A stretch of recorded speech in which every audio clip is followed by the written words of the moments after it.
Татарстан Республикасы һәм татарлар турында тулы мәгълүмат.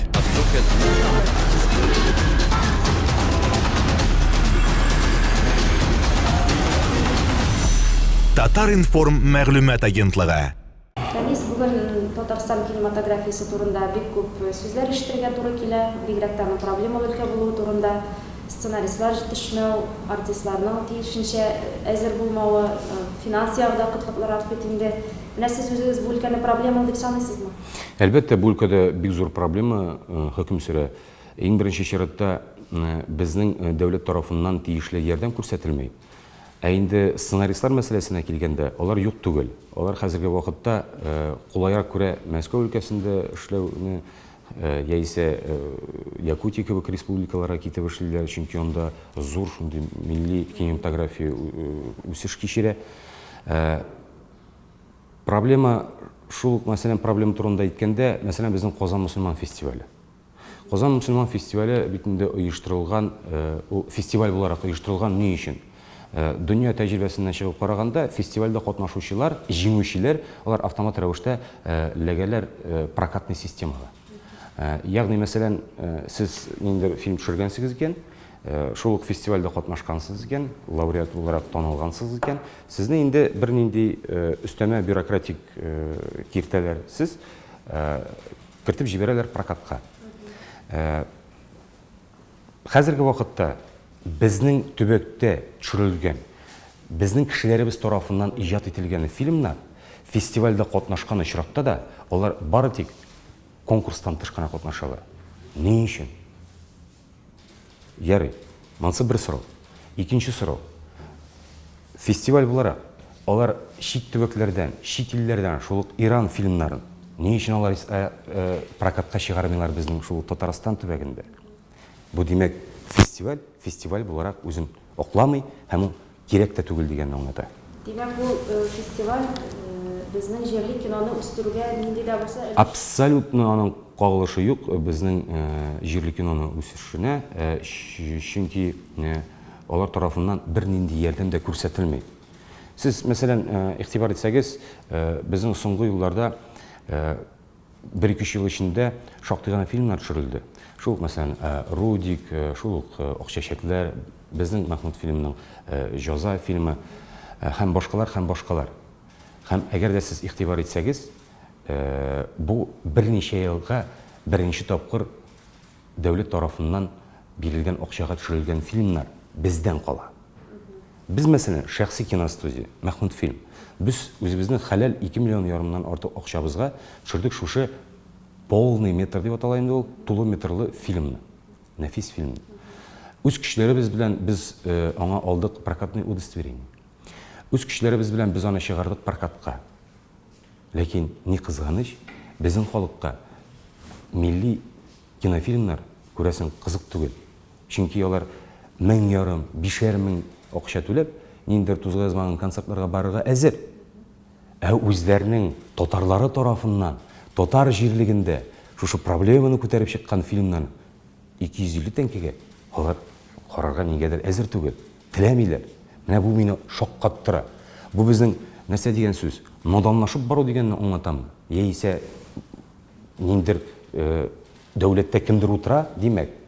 Һәм без буларда кино үсеше булмаска тиеш дигән ниндидер махсус программада бардыр дигән миндә шик уяна башлады. Чөнки бит кая гына барма, бөтен җирдә киртәләр. Булсын ярар. Дәүләт тарафыннан без акча алмадык, без үз акчабызга төшердек. Җәмәгать. Инде ахыр чиктә инде бу егетләр үзләре төшергәннәр дип шулай ук безнең массу күләм мәгълүмат чараларында информация бирергә мөмкин бит. Ә без аларга ялынырга мәҗбүр.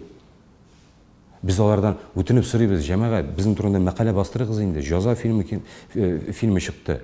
Хәтта Шотландия һәм Ирландия киностудиялары безнең белән элемтәгә керделәр. Аларга безнең операторның эше ошады. Бер-ике актерыбызның, мәсәлән, шушы геройлар буларак рольләрен башкарулары ошады. Сез уйлап карагыз, Шотландия һәм Ирландия киностудияларында кызыксыну уяттык без. Мин белүемчә, бу Жаза фильмын сез рус теленә тәрҗемә иттегез һәм ул Россия төбәкләренә прокатка чыгарга әзер булып тора. Хәзерге вакытта Біз Жоза кинофильмін тәржіме еттік кені түгіл, біз оңа дубляж жасадық, тулы қолыңы дубляж. Бұл енді нәрседен ғибарат, сіз онда біргене тотар жүмлесінде ишітмейсіз. Бұл орыс фильмі боларақ яңғыры. Хамиданың әлбәтті орыс тілді иткешінде исімі де орыслашты. Тәржіме еттік, біз оны Кара етіп. Кара боларақ.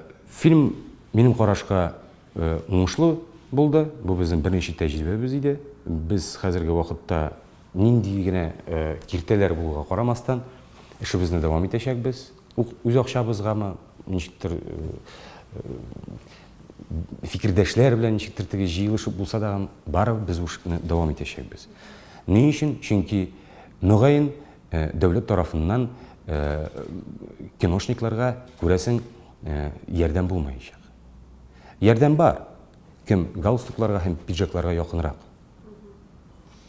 Дусларға, біз бұйыл жайкіні түшірге планлаштырабыз 2 тизер. 2 тизер ол енді әлі дүнияға әлі келмеген, әлі түшірілмеген фильмға ролик ясау деген оңыда. Аның біріншісі нәрседен ғибарат болашақ. Аның іштеліге бағышлана терроризм мәселесіне. Бізде ол мәселе қазір бізде генә түгел, бүтін дүнияда ол бик актуаль. Һәм біздің төбәктә соңғы арада менә шундый терроризм деген сүзләр еш яңгырый башлады. Біздің инде шул дин әһелләре дәген олар бит нәрсә диләр? Яшьләргә ниндидер теге оңлату җитмей, яшьләр белән эшләү җитмей. Шуңа күрә біз Мәхмүд фильм киностудиясы буларак уйладык тагын иң отышлы вариант яшьләргә шушы мәсьәләне эченнән аңлатыр өчен фильм төшерергә кирәк. Шушы проблеманы. Икенче фильм ул инде безнең Калканлы Идел дип атала. Biz аны күптәннән инде хыялланабыз. Чөнки инде ачыктан-ачык билгеле, татарның тарихи ниндидер кинолары юк. Планда бар Исә Булгар җилләре дигән кинофильм, миллионнар бирелде, акчасы да, киносы да юк. Аны вәгъдә итәләр 2020 елда күрсәтергә. Җәмәгать. Хәзерге заманда алай эшләп булмый. Шуңа күрә biz Калканлы Идел фильмын төшерәчәкбез. Ул минем әтием, язучы Захит Мәхмүдинең әсәренә нигезләнеп төшереләчәк. Инде кыскача гына әйтеп китәсем килә. Тизерның башында безнең ата-бабаларыбыз Казан яна һәм шушы Казан яңганын күзәтеп торалар, атларда утырган килеш. Шуннан соң без күчәбез шунда булган вакыйгаларга. Һәм без күрәбез, Мәскәү тарафыннан Явыз Иванның сугышчылары безнең татар каһарманнары белән булган бәрелешен күзәтәбез. Һәм безнең сугышчыларыбыз, атлы сугышчыларыбыз, калканнарын тотып, суга теге ярга чыгар өчен чыгарга тырышканда халак булалар. Һәм аларның калканнары су астыннан yüзеп калкып чыга. Үзләренең ата-бабаларының ирләре үлгәнен күргән хатын-кызлар балаларын тотып, шушы суга керәләр, үзләрен үтерәләр. Һәм шушы балаларның уенчыклары шулай ук су өстендә калкып чыга. Һәм шушы вакыйганы күзәтеп торган урыс воеводасы башка яр буенда утырган. Татар воеводасына кычкыра: "Остановись, татарин! Не делай этого", ди. Татар хатыннары һәм сугышчылар суга керүләрен дәвам итәләр. Алар без үләргә риза, ләкин буйсынырга риза түгел дигәнне аңлаталар. Без инде менә шушы фильмны тизерын төшергәннән соң ышанабыз, татарыбызда гына түгел, башка милләт вәкилләрендә дә кызыксыну уятыр дип, һәм дәүләт тарафыннан акча бирелмәгән чиратта дагы ничектер төшергә тырышачакбыз инде. Хәзерге вакытта бик күп төрле программалар бар. Алар ярдәмендә шул Америкада яшәүче татарлардан дагы сорарга мөмкин.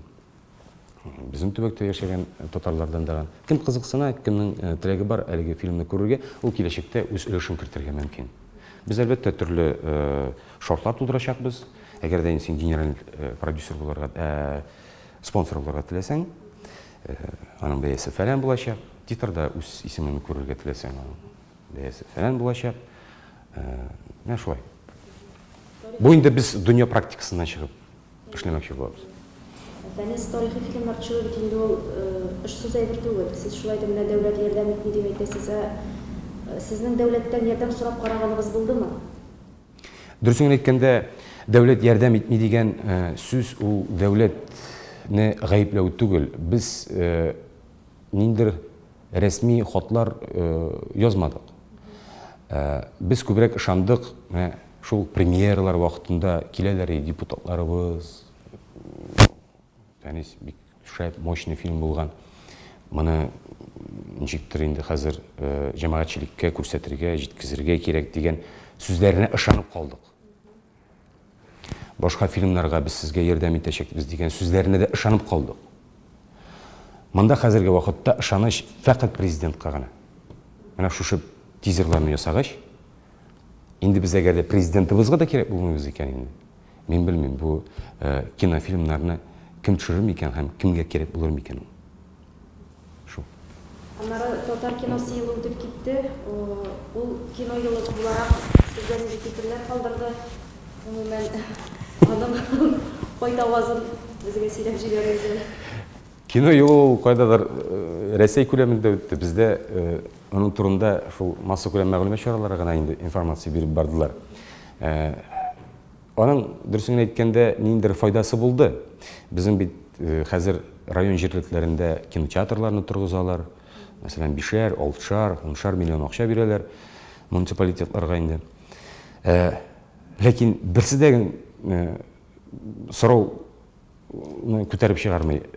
Җәмәгать, яра без менә бу кинотеатрларны булдырабыз. Ул кинотеатр безнең акчага яңартылган кинотеатрларда кемнең киносы күрсәтелә соң? Һәм нинди кинолар күрсәтелә соң?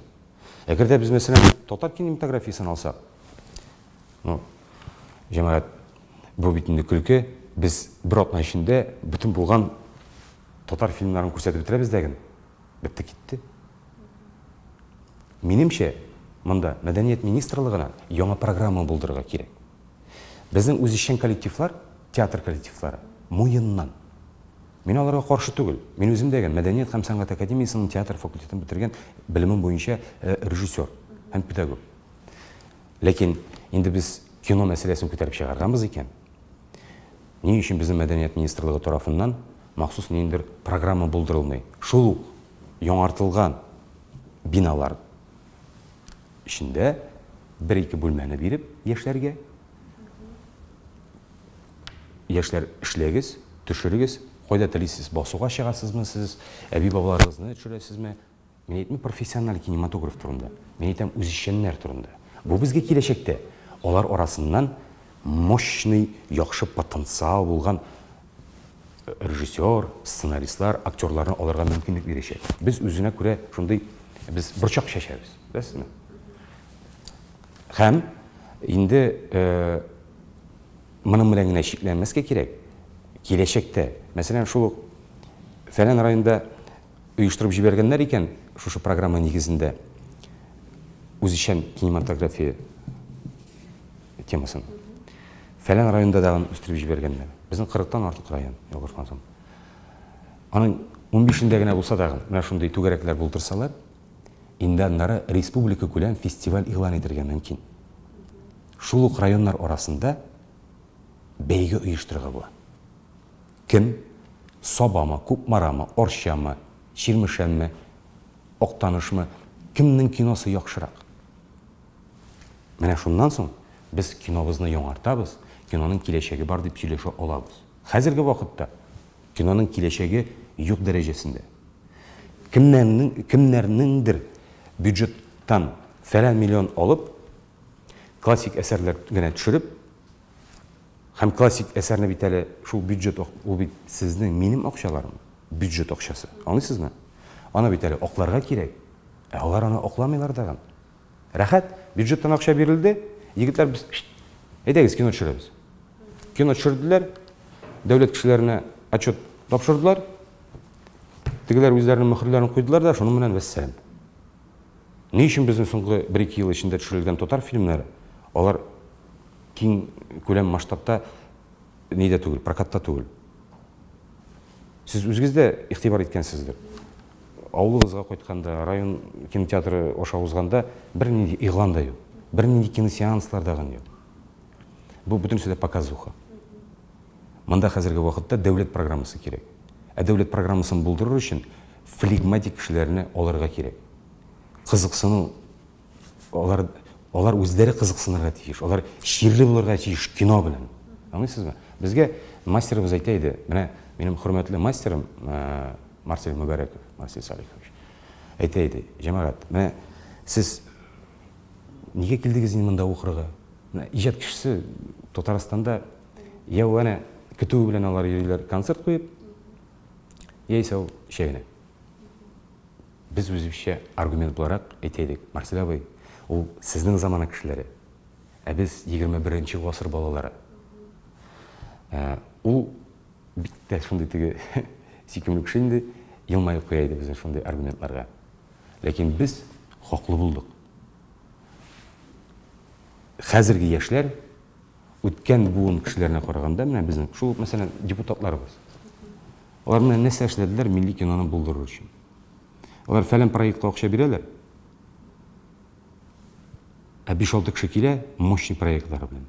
Россия күләмендә генә түгел, дөнья күләмендә акча эшләрлек мөмкинлек тудыра торган фильмнар әйдәгез төшерәбез дип киләләр, алар сценарийларны күтәреп. Татар депутатлары ярдәм итми. Безнең Туфан абыйбыз хәзер юк. Безне якларга. Берсе дә йокламый. Күкрәк кагып йөриләр алар, китапларына акча сорыйлар. Икътисад министрына шул ни өчен алар күпме акча бюджеттан бирелә китап чыгарырга дип кенә сорау бирәләр. Ни өчен алар мәсәлән әйтмиләр, кинематографиягә кайчан һәм күпме биреләчәк. Шул театрга булсын. Безнең театр булай да бик яхшы яши, ләкин театр мәсьәләсе дә бит күтәрелми. Театр кешеләре, шул баш режиссерлар, алар бит мәҗбүр барырга, үтенергә, сорарга, бирегез җинахар өчен. Безнең гастроль тегендә, безнең гастроль монда. Шулай бит. Шуңа күрә иң беренче чиратта монда безнең дәүләт идарәсендә утырган татар депутатларыбызга сорау. Сез егетләр инде кайчан үзегезнең татар икәнегезне искә төшерәчәксез? Һәм бит алган бюджеттан китап чыгарырга алган акчаны кабергә алып китеп булмый. Сез аңлыйсызмы? Һәм бер генә язучының гына китап киштәсендә бер генә язучының гына китаплары булгач тагын, яна 1-2 китабын укыдым да, ул бит ансы да туйдыра. Башка язучыны да укып аласы килә. Менә мине бик нык сөендерә, хәзерге вакытта безнең китап нәшрияты бик яхшы эшли башлады. Менә мин бик рәхмәтле Илдар Сагдакчы генәсе. Мин 2 бала атасы буларак китапханага керә идем моңарчы. Татар китаплары шул 90-нчы елларда чыкканнары, яңалары юк иде. Булса дагы аның я ул тәрҗемә генә иде, я ниндер надан редактор аша узган. Аның татар теле дә татар теле түгел анда. Илдар Сагдашын килүгә мин нәрсәгә игътибар иттем? Хәзер безнең менә сез шул мәдәният китап нәшриятына барып карасагыз, анда китап киштәләрендә бик матур җыентыклар бар. Мин сөенеп балаларыма хәзер шул татар мультфильмнарын алып күрсәтә алам. Шул матур шундый тартмаларга салынган китапчыкларны күрсәтә алам, укыта алам. Алар бик теләп укыйлар. Безнең киләчәк фақат үзебездән генә тора. Шуңа күрә безнең идарәдә хәзерге вакытта ниндидер үзгәрешләр булырга тиеш. Төбәкләр турында әйтеп киттегез, үзегезнең төшергән продукт белән, үзегезнең фильм белән чит төбәкләргә чыкканыгыз булдымы? Анда яшәүче татарлар сезнең кинога киләләрме, йөриләрме? Гомумән татар киносы. Безнең менә хәзерге вакытта игътибар итсәгез, эстрадабыз зур үзгәрешләр кичерә. Безнең барлыкка килде Радик Юлы яхшын, талантлы егетебез. Игътибар иткәнсездер. Стадионнар җыя. Бу бит күрелмәгән вакыйга.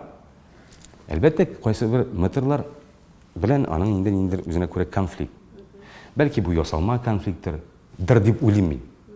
Шәхсән мин мәсәлән шулай дип уйлыйм. Булар дөресен әйткәндә сөйләшкәннәрдер. Чөнки бит инде пиар ак булса да, кара булса да, аның барыбер нәтиҗәсе, файдасы бар аның. Игътибар иткәнсездер. Радик Юлъякшин мәсәлән, ул бит Татарстан төбәгендә үскән бала түгел, артист. Ул шул безнең күрше Башкортстаннан башлап Мәскәүгә киткән, анда тәҗрибә туплаган, аннары монда килгән. Шулай бит? Менә ни гаҗәеп, безнең менә Татарстанда яшәүче татарларыбыз өчен милли кино кызык түгел. Ә инде менә төбәкләргә килгәндә, алар безне зарыгып көтә. Алар безне җылы-җылы каршы алалар. Алар менә шул Жаза кинофильмын караганнан соң дагы анда апалар килделәр минем яныма. Алар рәхмәтләрне җиткерделәр. Мин ди менә безнең ди гаиләдә менә нәкъ шундый ук ситуация булган иде. Менә шуңа охшаш ди. Мин аны ди үземнең гаиләмдә булган вакыйганы кебек карап утырдым ди. Рәхмәт сезгә ди.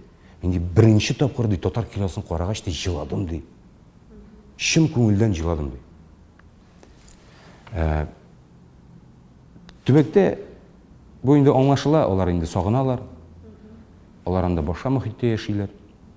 Ләкин иң беренче чиратта нәрсәсе үпкәләтә безнең Татарстанда булган татарларыбызның битарафлыгы. Бу нәрсә белән аңлатыла? Минемчә, телевидениедә җүнле тапшырулар булмау белән, интернетта тапшырулар булмау белән. Гомумән без бу өлкәдә бик шикле шундый ниндидер теге кысаларда утырабыз. Кертелгән. Монда өмет бары тик шәхси киностудияларга хәзерге вакытта. Дәүләткә өметләнәсе юк. Өметләнергә мөмкин фәкать президент кына. Безнең татарыбызның үз президенты бар. Без аны нык хөрмәт итәбез. Без аны белән горурланабыз. Андый президент бер кемдә дә юк. Сез уйлап кына карагыз. Ул егете. Ул район башлыгы булган. Фәлән җирдә дә экономист булып эшләгән. Автоузышларда да катнаша. Ә сез әгәр дә бер атна эчендә карасагыз, президентыбыз бүтән дөнья буенча сәяхәт итә, эшли. Шулай бит инде. Шуңа күрә без ышанабыз. Әгәр дә без аңа менә шушы ике тизерне төшергә телибез, Рөстәм Нургалиевич, безгә зинахар өчен ярдәм итегез дигән соравыбызга ярдәм итмичә калмас дип өметләнәбез без. Барыбыр да инде. Яхшыга өметләнергә кирәк. Фәнис, сезнең ислам дине турында төшергән фильмнар барлыгында беләбез. Менә бу идея ничек башыгызга килде, нәрсәдән башланды бу эш? Шул турында сөйләп китегез. Бу идея иң беренче чиратта нәрсәдән гыйбарәт иде. Мин бик теге күзәтүчән, бик кызыксынучан, бик теге яратам карарга безнең социумда булган үзгәрешләрне. Минем итендә хәзер ике кызым үсеп килә. Мин уйлана башладым. Аларның киләчәге турында. Ничек алар менә шушы татар кешеләре буларак, татар мөхитендә яшәрләр, шушы ислам тарударлары буларак ничек үзләрен тотырлар. Һәм шундый сорау туды. Кара, минем балаларым Пәйгамбәрнең туган елын беләләр микән дигән сорау белән мин аларга мөрәҗәгать иттем дигән, алар юк дип әйттеләр. Һәм минем бик яхшы дустым бар, Мәхмүд исемле. Ул үзе Каһирадән. Без аны сөйләштек тәген. Монда нәрсә ачыкланды? Бу шунда үзенең туган илендә Мөхәммәд пәйгамбәрбез һәм башка пәйгамбәрләргә кагылышлы мультфильмнар төшергәннәр, ясаганнар. Мәсәлән, Ибраһим пәйгамбәрбез турында, Мөхәммәд пәйгамбәрбез турында 30 сериядан торган мультсериаллар. Һәр бер сериясе 15 минут.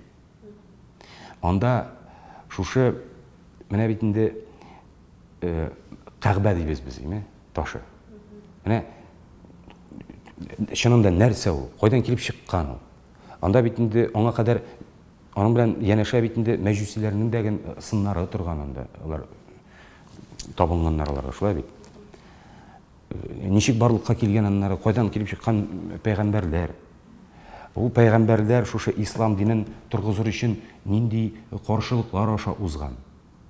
Менә шул турыда сөйләүче мультфильмнарны без хәзерге вакытта ATA Company студиясе белән Мисырның ортақ проектін бұлдырдық. Біз оны дубляжыны жасап қалмайбыз. Біз онда саунд мастеринг жасайбыз, музыкалар үстейбіз керекті орындарда. Чүнки мәселен битінде олар исламға яқынырақ, һәм музыкаға қарашлары олардың нешіктір башқа түрлі. Біздің енді халық, біздің яшьлер олар көніккен қылышлы соғыш бар екен. Бум-бум тауыш оларға тиіш, музыка яңғырарға тиіш, эффекттар яңғырарға тиіш. Біз аны міне шул мультфильмлары нақшы шундай міне эффекттар белән байытабыз. Хәзерге заман баласына ул мультфильмны карарга кызык булсын өчен тырышабыз. Аның хәзерге вакытта промо ролиги ясалды. Киләчәген без инде күрәбез ничегрәк. Безнең Аллаһка шөкер, мәчетләребез төзелеп килә. Халкыбыз безнең дингә кайта башлады.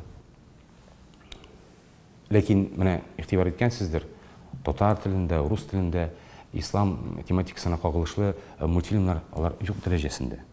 Алар күбесенчә я инглиз, француз һәм шул гарәп телләрендә бар. Без инде мөрәҗәгать итмәкче булабыз безнең мөфтиебезгә. Чөнки бу чыннан да киләчәктә безнең булачак буыннарыбызны бик күп проблемалардан куткарачак. Чөнки үсеп килүче балалар, алар инде ислам динен ниндидер теге менә үз диннәре буларак кына түгел, аның тарихын тирәннән үк белеп, аңлап яшәячәкләр. Һәм менә чын мөселман, үзен мөселман дип танаган кеше, ул бер кайчан да кешегә зыянлык китермәй. Менә безнең максат шушы мультфильмнар аша киләчәк буынны тәрбияләү. Һәм без ышанабыз, әлеге мультфильмнар алар зур кызыксынуга ятыр дип. Чөнки алар чыннан да бик сыйфатлы ясалган, андагы вакыйгалар алар мин инде 35 яшьмдә булсам ул мультфильмны авызымны ачып карадым.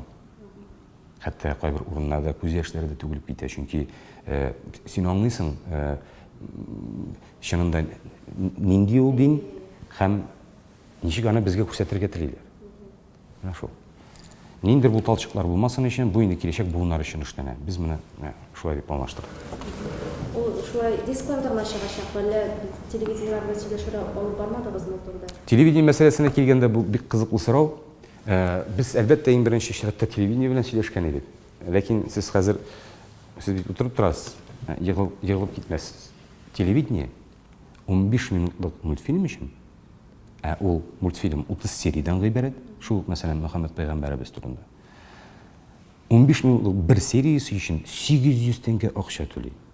Бит аның бер генә сериясендә дубляж ясар өчен кимендә бер 40 мең акча кирәк. Сез күз алдына китерәсезме? Тавыш ясаучысына акча түләргә кирәк, актерларга акча түләргә кирәк, промо акциялар үткәрергә кирәк. Телевидение, татар телевидениесе 800 тәңкә. Битем җимәгать. Булай булмый бит инде. Булай барса бит инде, без бетәбез бит инде. Бу әлегә баягы шул системаның булмавыннан килә. Системаның булмавыннан гына түгел, система бар, ләкин система кысаларында эшләргә теләүчеләр юк. Күбрәк хәзер үз кешеләрен калын айтырга телиләр. Менә шунда бөтен проблема. Син аларга әйтәсең, җәмәгать, ни өчен сез менә анда килделәр бит сезгә сценарий. Ул хәтта Мәскәү тарафыннан да аны хупладылар, аны мощный әсәр булачак дип әйттеләр. Кино әсәр мәсәлән. Алар юк, игътибар итмиләр генә. Күрмәмешкә салышалар. Булай барса, әлбәттә без бетәбез. Сез менә игътибар итегез. Безнең күбрәк телевизорларда, телевизор экраннарыннан нәрсә яңгырый? Җырлар. Кошын кабызма, һәр вакытта җыр. Профессиональ артист булсын ул, авылдан индер теге уста башкаручы булсын ул, без шуларны гына күрәбез. Әлиндер махсус тапшырулар, кешенең баш шәрифләрен эшләтеп җибәрә торган. Шулай бит инде? Юк. Менә булай дәвам итсә, безнең Роальд Сагдиев кебек мощный, яхшы галимнәребез булмый. Аңлыйсызмы? Без менә шулай мискинләнеп, менә шулай юк, безгә бирмиләр, безнең килеп чыкмый, мында сөйләшкән идек, мында алдадылар дип кенә сөйләшү мөмкин түгел. Без алай бетәчәкбез генә. Шуңа күрә без инде үз көчебезгә генә таянабыз. Киләчәктә киләчәккә өметләр бар. Киләчәк өметләр. Бер соравым бар. Сезне милли тәрбия бирү, милләт турында бик күп сөйләдегез. Сезнең үзегезнең гаиләдән милли традициялар сакланамы, балалар белән туган телдә сөйләшү дигән нәрсә бармы? Ничегрәк сездә? Менә күрәсезме, тагын бер проблема килеп чыкты. Мин менә әле яңа гына балаларыма ниһаять аңлата алдым, ни өчен туган телне белергә кирәклеген. Чөнки татар балалар бакчасына йөрүләренә карамастан, без аларны апарып куябыз дагын, безнең белән исәнмесез дип исәнәшәләр дигән, без чыгып китүгә шул тәрбиячеләр урысча сиптерә башлыйлар. Үйгә кайталар да, минем белән урысча сөйләшә башлыйлар. Менә мен әйтәм, тагын шундый хәл кабатланса. Хәзер Аллага шөкер, мәктәпләрендә укытучылары татар телле укытучылар. Мин канәгать үз балаларым белән туган телендә аралашуыма. Әлбәттә, иң беренче чиратта телне саклап калырга мөмкин фақат гаиләдә генә. Әгәр дә гаиләдә ул мәсьәлә күтәрелми икән, дәүләт тарафыннан нинди генә әйбер эшләнсә дә, моның нәтиҗәсе булмаячак. Иң беренче чиратта мин рәхмәтле минем атама, әтиемә. Ул минем өчен, ул минем Аллам. Ул мине шу дөньяга барлыкка китергән. Әниемә рәхмәтлемен. Әтием минем язучы буларак, шундай итеп, милли җанлы кеше. Ул миңа кичкенәдән әйтә иде. Улым, син татар язучысының баласы. Әгәр дә син үз туган телендә аралаша алмасаң, яшәүнең мәгънәсе югалыр әлбәттә.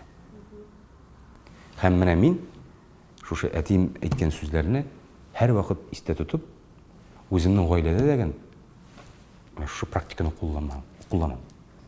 Һәм бик уңышлы. Баланы ырышасы юк аны.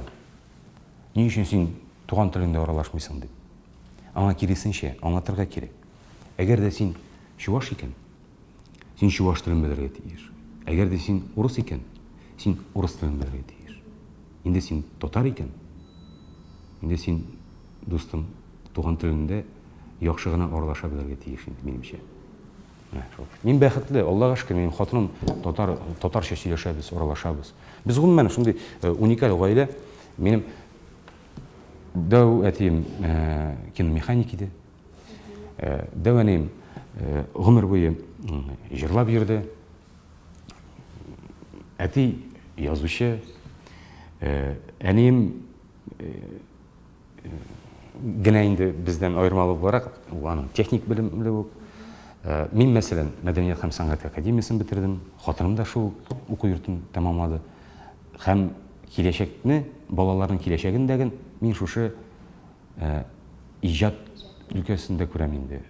Һәм безнең татарыбызның ничектер менә бөтен дөнья күләм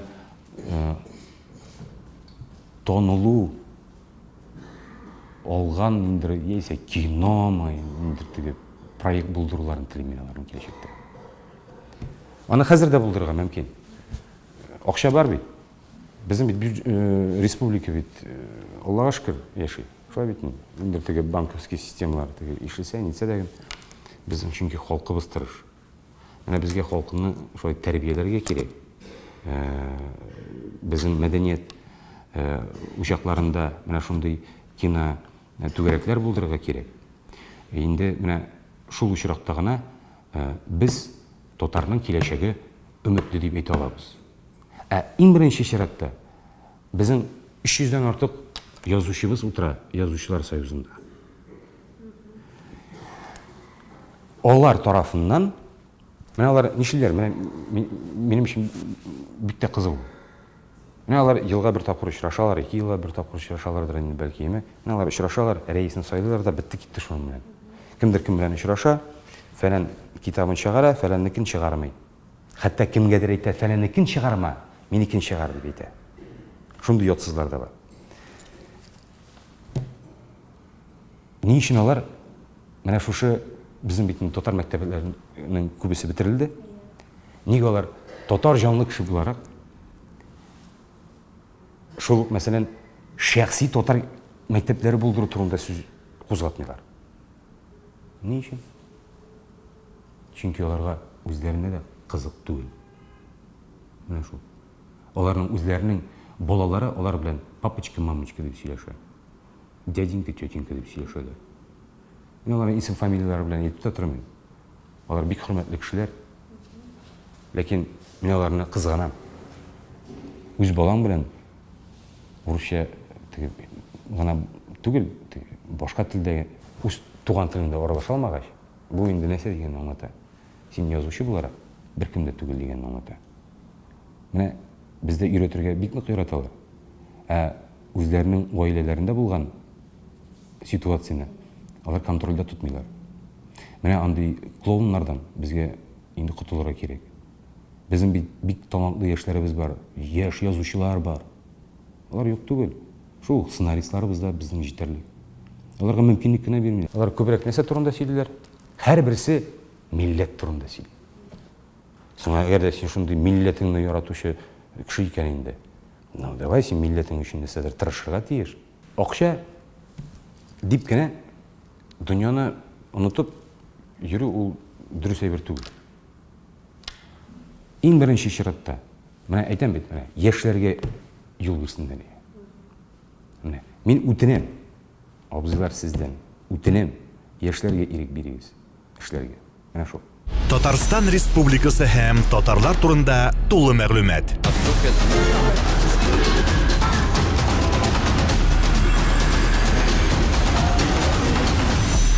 Татар информ мәгълүмат агентлыгы.